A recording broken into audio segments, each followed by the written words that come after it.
Good morning students, welcome to your social science class. बेटा कल हमने पल्लास और प्रतिहारस के बारे में किया था। आज हम करेंगे ट्राईपर्टाइट स्ट्रगल के बारे में। ठीक है बेटा, इसके नाम से ही क्लियर है। ट्राई जैसे ट्राइंगल होता है, उसके आगे भी ट्राई लगता है, तो उसकी भी 3 साइड्स होती हैं। वैसे ये ट्राईपर्टाइट है, इसमें भी 3 पर्सन्स के बीच में जो है एक स्ट्रगल चलता है। Kannauj was considered a symbol of power in north India. उस समय जो कनौज था, कनौज एक प्लेस का नाम है, ये नॉर्थ इंडिया में सबसे पावरफुल सिंबल था। इसीलिए hence the 3 kingdoms, the Rashtrakuta, the Pala and the Pratihara were continuously engaged in a struggle to possess Kannauj. तो सभी जो तो तीनों पावरफुल किंगडम्स थी, राष्ट्रकूटा, पल्लास और प्रतिहारास, ये कनौज को पाने के लिए स्ट्रगल कर रही थी continuously. Their struggle for supremacy was known as the tripartite struggle, क्योंकि ये 3 पावरफुल किंगडम्स थी जो कर रही थी, इसलिए इस स्ट्रगल का नाम है tripartite struggle. Each of them succeeded in occupying Kannauj, लेकिन इन तीनों ने ही कनौज को एक बार जीत लिया। In turns as they were almost at par in military strength, क्योंकि तीनों की जो मिलिट्री स्ट्रेंथ थी वो एक जैसी थी मिलिट्री में। But the continuous battles weaken dam, लेकिन जब ये लड़ाइयाँ कॉन्टीन्यूस चलती गई तो ये इनकी मिलिट्री जो है वो वीक होती गई। And finally led to the decline of all the 3 great powers, और धीरे धीरे इन तीनों पावर्स की पावर में क्या आ गई? डिक्लाइन। डिक्लाइन मतलब कम होती गई है। ठीक है, their empires disintegrated into many small kingdoms, जो उनकी एम्पायर थी ये छोटी छोटी किंगडम में डिवाइड होगी with in a period of 100 years में। ठीक है बेटा, ये ट्राईपर्टाइट स्ट्रगल है जो कि कनौज के लिए किया गया 3 किंगडम्स के बीच में। ठीक है, लेकिन इसका रिजल्ट क्या हुआ कि तीनों जो एम्पायर थी ये क्या होगी? वीक होगी। उसके बाद आगे Rajput. Around 9th century CE, the whole of North India had become a patchwork of small kingdoms as the power of the Rashtrakuta. अगर हम 9th सेंचुरी की बात करें, उस समय जो नॉर्थ इंडिया था, मतलब उसका जो छोटी छोटी किंगडम्स का वो पैच वर्क बना हुआ था, क्योंकि हमने नॉर्थ इंडिया में ही पढ़ा था कि उस समय कनौज था। ठीक है, और राष्ट्रकूटा, पल्ला, प्रतिहारास, मतलब यहीं आके उनकी पावर का एंड हो जाता था कि ये सभी को जीत सकते थे। लेकिन नॉर्थ इंडिया में जो ये था हमारा, इनको नहीं जीत पा रहे थे राजपूत को। During the 10th century 3 important developments took place in medieval India. लेकिन और इसमें याद रखने वाली क्या बात है कि 10th सेंचुरी में हमारी इंडिया में 3 डेवलपमेंट्स हुई। फर्स्ट डेवलपमेंट क्या है? North India came in close contact with western and central Asia, कि जो नॉर्थ इंडिया है वो वेस्टर्न और सेंट्रल एशिया के साथ ट्रेड के कॉन्टैक्ट में आ गया। Most of the kingdoms came under the rule of Rajput, और बहुत सारी किंगडम थी जो राजपूत के अंडर हो गई। ठीक है, who were constantly at war with one another. ठीक है, मतलब इनमें नहीं तो जो वो 3 थी पावर्स, प्रतिहारस, पल्लस, राष्ट्रकूटास, उनमें तो एक दूसरे में लड़ाइयाँ चलती ही रहती थी। तो ये राजपूत आए थे। Finally the continuous wars created political instability. ठीक है, तो ये ऐसे अगर लगातार लड़ाइयाँ चलती रही तो क्या होगी? पॉलिटिकल इंस्टेबिलिटी होगी। ठीक है, which was the major cause of the beginning of Turkish invasions in north India. ये मतलब कि जो ये कॉन्टीन्यूस वार चलती रही, यही मेन रीज़न बनी तुर्किश का नॉर्थ इंडिया में एंटर होने का। कि तुर्किश नॉर्थ इंडिया में एंटर क्यों हुए, उनका मेन रीज़न क्या था? Continuous war. The Rajput played an important role in medieval India. Rajput ने भी मेडिवल इंडिया में बहुत ही इंपॉर्टेंट रोल प्ले किया। They were famous for their bravery, क्योंकि राजपूत हैं वो अपनी ब्रेवरी के लिए बहुत फेमस थे। There is no clarity about the reason of the Rajput, लेकिन ये राजपूत आए कहाँ से, इनका रीज़न के बारे में कुछ भी क्लियरिटी नहीं है। The word Rajput means son of raja. अगर राजपूत के वर्ड्स के मीनिंग निकालें तो निकल रहे हैं son of raja. But all the Rajput do not belong to royal families, लेकिन जो इतने राजपूत हैं वो सारे तो नहीं राजा की फैमिली से बिलोंग करते थे। Many Rajput families trace their origin to sun or moon and thus are known as Suryavashi and Chandravanshi.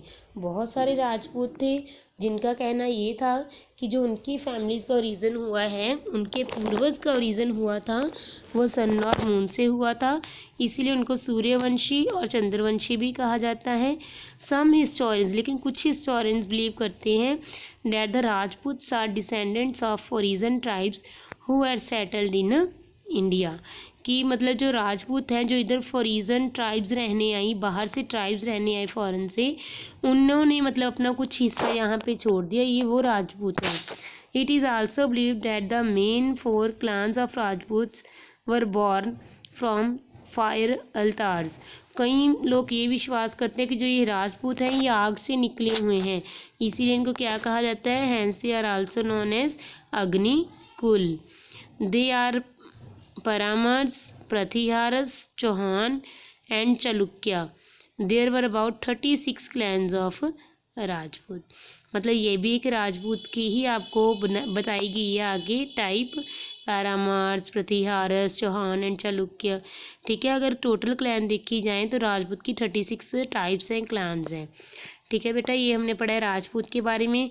लेकिन राजपूत बहुत ब्रेव थे, लेकिन हमें इनके ओरिजिन के बारे में कुछ पता नहीं है। कुछ हिस्टोरियंस कुछ कह रहे हैं और कोई और कुछ कह रहे हैं। ठीक है, आगे हम करेंगे चौहान डायनेस्टी। हमने पढ़ा था 36 जो क्लान्स हैं राजपूत के, उनमें से एक नाम चौहान भी था। Chauhan dynasty enjoy special place of prestige among all Rajput clans. जो भी राजपूत की 36 क्लान्स हैं उनमें से सबसे स्पेशल जो जगह दी गई है वो चौहान डायनेस्टी को दी गई है। The Chauhan kings ruled over Gujarat and parts of Rajasthan. जो चौहान किंग हैं वो कहाँ पर रूल कर रहे हैं, गुजरात और राजस्थान में। ठीक है, Prithviraj Chauhan was the most powerful king among Chauhan. Chauhans में सबसे पावरफुल किंग कौन है, पृथ्वीराज चौहान। वो गद्दी पर कब बैठा था, he came to the throne in 1177 CE। 1177 CE में वो गद्दी पर बैठा था। ही मेड मैनी कॉन्क्वेस्ट, उसने बहुत सारी लड़ाइयाँ लड़ी, बहुत सारी जगह पर अपना कब्जा कर लिया।